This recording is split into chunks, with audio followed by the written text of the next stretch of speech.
अस्सलाम वालेकुम। मेरा नाम सलमान नसीम है और ये ब्लेंडर मैक्सिमो एनिमेशन सीरीज़ की 5वीं वीडियो है। आज की वीडियो के अंदर हम मेनली एनएलए एडिटर को देखेंगे जो कि बहुत इंपॉर्टेंट होता है जब आप एनिमेशन कर रहे होते हो।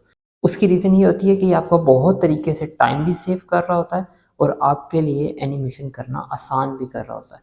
मैं अक्सर कहता होता हूँ कि एक एनिमेटर के लिए ग्राफ एडिटर और एनएलए एडिटर दोनों के ऊपर ग्रिप हासिल करना फ़र्ज़ है, ज़रूरी है एज़ एनिमेटर अगर आप ब्लेंडर के ऊपर काम कर रहे हैं। आज के ट्यूटोरियल के अंदर यही सब कुछ शामिल होगा। हम स्क्रीन की तरफ स्विच करते हैं। जी, वेलकम टू माय स्क्रीन। सबसे पहले हम मैक्सिमो पे चले जाते हैं। यहाँ पे जाके आपने जितने भी एनिमेशन डाउनलोड करने हैं, सिर्फ एक चीज़ का ख्याल करना है उसमें कि जब आप पहली दफ़ा डाउनलोड कर रहे हैं तो आपने विद स्किन करना है, और अगली दफ़ा आप जितने भी एनिमेशन डाउनलोड करेंगे उसे विदाउट स्किन करना है। इसका बेनिफिट ये होगा कि आपकी जो फाइल होगी वो ज़रा थोड़ी सी छोटी रहेगी। अदरवाइज़ अगर आप उसके साथ भी कर लेते हो तो चीज़ें चलती रहती हैं, कोई ऐसी इशू वाली बात नहीं है। लेकिन एक अच्छा अच्छा तरीका यही है कि आप विदाउट स्किप करें।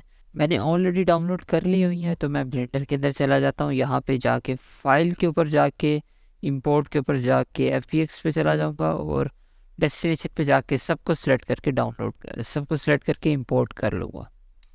अभी इस तरह से मेरे पास आ चुके हुए हैं। अगर आप देखते हो तो हम इसको अगर रोटेट करते हैं, इस इसको अगर हम व्यू पोर्ट को रोटेट करते हैं तो अभी इस वक्त करंटली मुझे ये इस तरह के 3 एनिमेशन नज़र आ रहे हैं। एक ये ज़मीन से ऊपर उठ रहा है, और उसके बाद एक एनिमेशन है हमारे पास जिसमें वो डांस कर रहा है, और एक वो वापस गिर रहा है उसके अंदर। तो हमने इन तीनों को कंबाइन करना है, लेकिन इस कंबाइन करने के पीछे मकसद एक्चुअली ये है कि हमने एनएल एडिटर को सीखना है। क्योंकि असल असल जो है, जब आप एनिमेशन के ऊपर सही तरह काम करना शुरू करते हो तो आपकी ग्रिप ग्राफ एडिटर के ऊपर और एनएल एडिटर के ऊपर, इन दोनों चीज़ों के ऊपर बहुत अच्छी होती है। तो ये काम करने के लिए हम थोड़ा सा स्क्रीन को थोड़ा सा स्प्लिट करते हैं। यहाँ पे एक और मैं विंडो कर लेता हूँ और इसको एनएल एडिटर कर लेते हैं, नॉन लीनियर एनिमेशन एडिटर।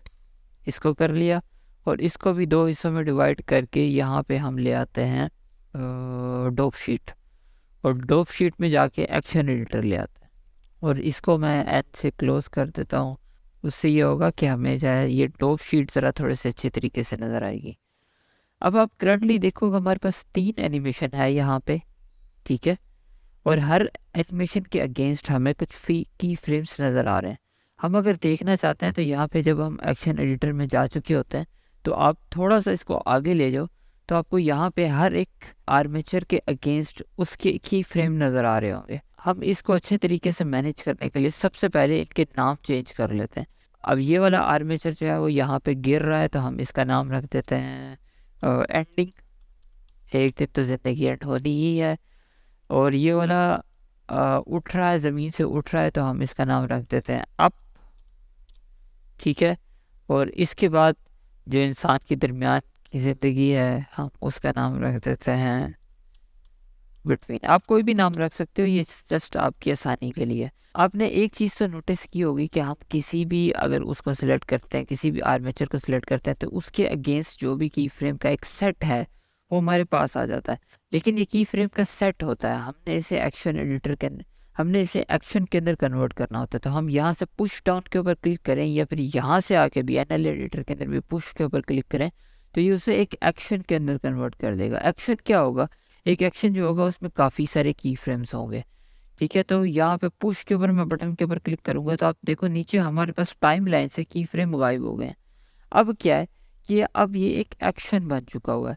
इसको मैं एडिट ज़रूर कर सकता हूँ, अगर मैं टैब दबा के एडिट मोड में जाऊँगा तो मेरे पास वो की फ्रेम वापस आएंगे। लेकिन अब वो जितने भी की फ्रेम का एक सेट था, जो की फ्रेम नंबर ऑफ़ की फ्रेम से, वो सारे मिला के ब्लेंडर ने एक एक्शन बना दिया। तो हम फर्दर बाकियों को भी इसी तरह पुश डाउन कर लेते हैं, और पुश डाउन करने के बाद हमारे पास 3 एक्शन स्ट्रिप आ चुकी हुई हैं। अब एक्शन स्ट्रिप बनने के बाद हमें इन आर्मेचर की, हमें इन रिग्स की ज़रूरत नहीं है। हम इन्हें डिलीट कर देते हैं, एक्स दबा के डिलीट कर देते हैं। हमें सिर्फ और सिर्फ एक चीज़ की ज़रूरत है, दैट इज़ जो करैक्टर के साथ हमारे पास रिग है उसकी ज़रूरत है। अब हमारा असल मैजिक स्टार्ट होता है। ज़्यादा काम जो है अब हमारा एनएलए के ऊपर होगा। एंड फ्रेम को हम आगे कर देते हैं ताकि हमारे पास स्पेस रहे। यहाँ पे भी जाके अगर आप होम के बटन को प्रेस करोगे तो आपके पास उतना ही आ जाएगा जितना एक एक्शन एडिटर में होता है। तो अभी हमारे पास एक ही एक्शन है जिसका नाम हमने बिटवीन रखा था, ठीक है। हम इसे मूव कर सकते हैं, इस तरह से मूव कर सकते हैं। अब आप अगर NL एडिटर को थोड़ा सा देखते हो तो हम किसी भी चीज़ को एक इस जगह पे मूव कर सकते हैं। यहाँ पे लेफ़्ट साइड के ऊपर हमारे पास लेयर्स हैं, आप इनको एज अ लेयर समझ लो अगर आप वीडियो एडिटिंग के ऊपर काम करते हो। तो इन लेयर के ऊपर, हर लेयर के अगेंस्ट हम स्ट्रिप्स को या फिर एक्शंस को ऐड कर रहे होते हैं। तो हम अगर यहाँ पे अपने माउस को रखें और शिफ्ट A के बटन के ऊपर क्लिक करें तो एक और नई लेयर ऐड होगी जिसको उसने NLA ट्रैक का नाम दे दिया है। यहाँ पे ब्लेंडर के अंदर इसे ट्रैक कहा जाता है। आप इसे लेयर कह लो अपनी आसानी के लिए, कोई मसले वाली बात नहीं है। अब हमने क्या किया, क्योंकि हमने इस ट्रैक के अंदर इस ट्रैक के अंदर अपने एक्शन को लेके आना है, तो यहाँ पे इसे सिलेक्ट कर लेंगे और यहाँ पे जाके ऐड एक्शन के ऊपर जाके ऐड एक्शन स्ट्रिप और हम अप के ऊपर क्लिक कर देंगे। अब हमने इसलिए ऐड किया क्योंकि हमें पता है ये हमारे एक्शन का, हमारे एनिमेशन का स्टार्टिंग है। हम इसे अकेले को सिलेक्ट करके यूँ आगे मूव कर लेते हैं।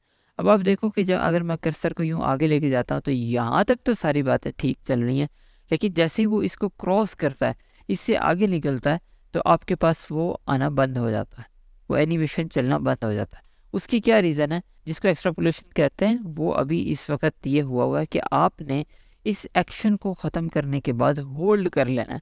ये चीज़ आप कैसे देख सकते हैं, जब आपने एक्शन स्ट्रिप सेलेक्ट की होगी तो आप राइट साइड पे एंड मेन्यू के अंदर ले जाओगे तो यहाँ पे स्ट्रिप वाले टैब के अंदर अगर हम एक्सट्रापोलेशन के टैब के ऊपर जाके देखें तो होल्ड लिखा हुआ है। अगर हम इसको यहाँ पे नथिंग के ऊपर क्लिक कर देते हैं तो आप ये देखो कि इसके बाद फौरी तौर पर जैसे ही ये एक्शन ख़त्म होगा तो ये वाला एक्शन स्टार्ट हो जाएगा, विच इज़ नॉट गुड, क्योंकि हमें यहाँ पे इन दोनों के दरमियान में कुछ ब्लेंडिंग चाहिए, कुछ ना कुछ ऐसी ब्लेंडिंग चाहिए ताकि थोड़ा सा नेचुरल तरीके से एक एक्शन से दूसरे एक्शन के दरमियान में चीज़ें कन्वर्ट हो रही हों।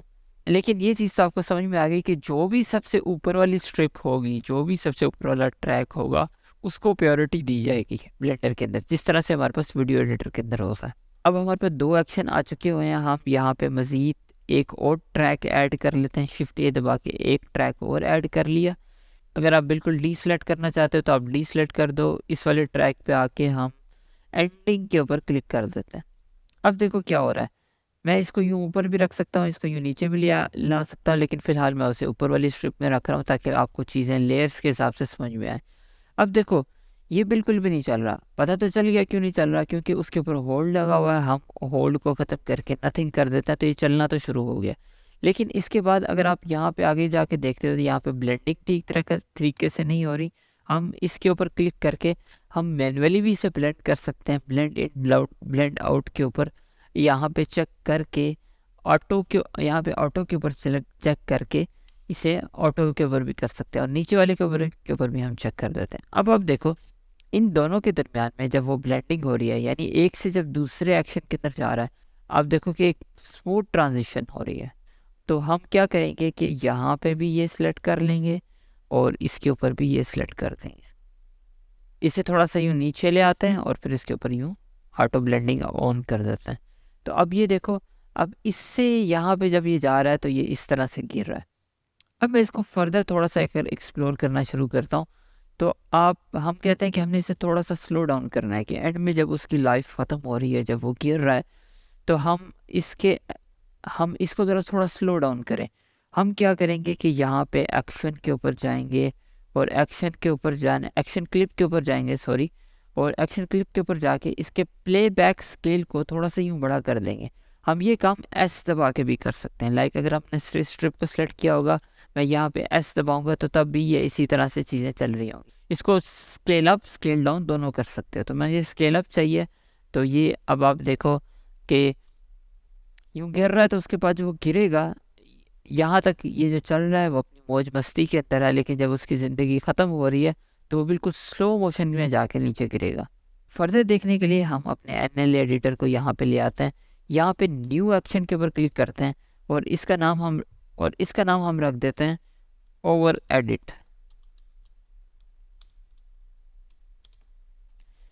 ठीक है, और अब करंटली एक नया एक्शन बन रहा है और नया एक्शन जब बन रहा है तो हम यहाँ पे जाके एडिट मोड के अंदर चले जाते हैं और अपनी टाइमलाइन को मैं यहाँ पे ले आता हूँ, इस जगह पे ले आता हूँ ताकि मुझे चीज़ें ठीक तरीके से नज़र आएँ। और हम यहाँ पे जाके आर्मेचर में जाके व्यू पोर्ट डिस्प्ले में जाके इन फ्रंट के ऊपर चेक कर देते हैं ताकि हमें पूरी बोन्स नज़र आए।